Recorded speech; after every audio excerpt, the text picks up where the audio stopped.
नाज़रीन मोहतरम अस्सलाम वालेकुम। प्रोग्राम खुशबू हसान के साथ आपका मेज़बान तस्लीम अहमद साबरी हाजिर खिदमत है।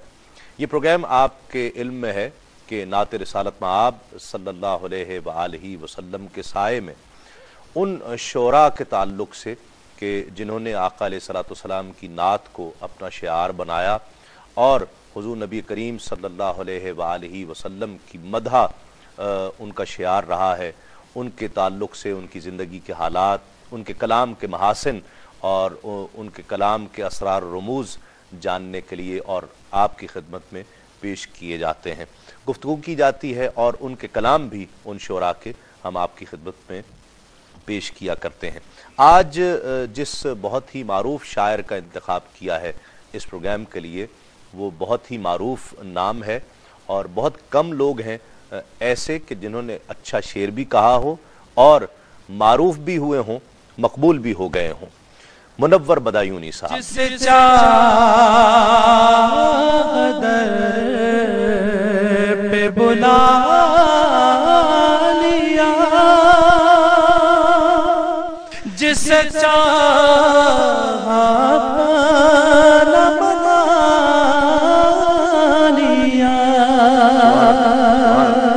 यकीनन उनके हवाले से गुफ्तगू भी करेंगे, उनके कलाम के हवाले से भी गुफ्तगू करेंगे। और आज हमारे दरमियान जो शख्सियात इस हवाले से तशरीफ़ फरमा है, बहुत ही मुमताज़ व मोहतरम शख्सियत, मजलिस इल्मी से आप वाबस्ता रहे, शेर व अदब से आपका बड़ा गहरा शगफ़ है और ये उन लोगों में है कि जो न सिर्फ शेर व अदब से शगफ़ भी रखते हैं बल्कि उसके फ़रोग़ के लिए आपने बड़ी काविशें भी की हैं, कोशिशें भी की हैं। वेलफेयर से भी आप वाबस्ता हैं, चाइल्ड हेल्थ फाउंडेशन के आप सरपरस्त हैं।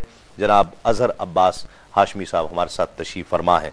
उनके साथ तशरीफ़ रखते हैं मुनव्वर बदायूनी साहब के साहबजादे, और आप यकीनन उनसे मोहब्बत करते हैं इसलिए कि साहबजादे भी हैं और फ़ख्र भी करते हैं कि मुनव्वर बदायूनी साहब के साहबजादे हैं जनाब सुल्तान अहमद साहब।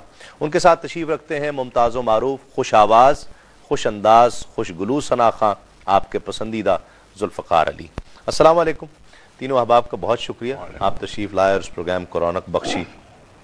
हाशमी साहब, आप शेर व अदब से बड़ा गहरा शगफ़ भी रखते और मुनव्वर बदायूनी से आपका बड़ा देरीना ताल्लुक़ भी रहा है, क्या कहिएगा मुनव्वर साहब के हवाले से? मुनव्वर साहब ज़ाहिर है कि हमारे अहद के उन बुज़ुर्गों में से हैं कि जिनका नाम नातगोई के हवाले से भी मारूफ है और गज़ल भी। वो एक ख़ास लहजे के और अंदाज के शायर थे और बड़ी खूबसूरत। वो थी कि ये ऐश बदायूनी के शागिर्द थे, जो उनके जो अमीर मीनाई के शागिर्द, और वो शागिर्द थे हज़रत अमीर मीनाई के। और इसलिए वो नात का, अमीर मीनाई के मुतालिक आपको इल्म होगा कि सबसे पहली किताब जो नात के मजमूए की है वो अमीर मीनाई की है, महमद खातिमुन नबीयीन जी। तो ज़ाहिर है कि वो असर आता था। दूसरी ज़ाती तौर पे भी ये खाली शायर नहीं थे, ये सूफ़ी आदमी थे, अजीब बेनियाज आदमी, मोहब्बत करने वाले। मैंने कोई तल्ख़ बात उनसे सुनी नहीं। और अक्सर टहलते हुए आ जाते थे किसी दोस्त के साथ में या पैदल, और हम बैठ के बातें करते थे। कुछ चीज़ें मैंने रिकॉर्ड भी की उनकी उस ज़माने में। और आप यकीन करें कि ऐसे लोग बहुत कम होंगे दुनिया में कि जो अपनी सारी बड़ाइयाँ एक तरफ रख के हम जैसे छोटे लोगों के पास आते थे और बड़ी मोहब्बत और अखलाक के साथ बात।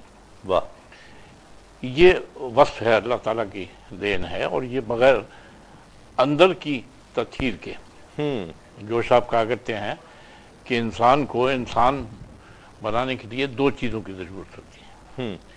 एक तत्हीर क़यास, यानी सोच जो है वो पाकीज़ा हो जाए, और दूसरी है जो उसका अमल उसके साथ में आ जाए। ठीक।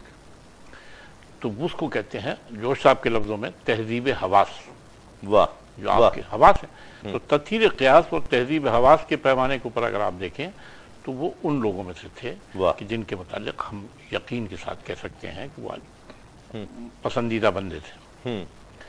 उनकी शायरी आपके सामने है, उस पर तो हम बड़ी बहुत तफसील से गुफ्तगू इंशाअल्लाह करेंगे, करते रहेंगे और ताबद करते रहेंगे। सही। ये नात को مسئلہ یہ ہے کہ نعت کا سلسلہ جو ہے اس کے متعلق تو خود اللہ تعالیٰ نے فرمایا کہ ورفعنا لک ذکرک، ہم نے تمہارے ذکر کو بلند کر دیا، اور جن لوگوں نے اس راستے کو پکڑا ہے وہ خود بھی بلند ہوتے چلے گئے اسی کے ساتھ ساتھ۔ صحیح۔ تو یہ نعت ایک بخشی ہوئی چیز ہے جو اللہ تعالیٰ نے ایک خاص بندوں کو عنایت کی ہے، اور وہ انتخاب ہوتا ہے، انتخاب ہے۔ صحیح۔ اور وہ جذبات کے ساتھ میں جب کسی آدمی کے اندر سے آواز نکل رہی ہوتی ہے تو وہ شعر پھر مقبول ہو جاتا ہے۔ واہ۔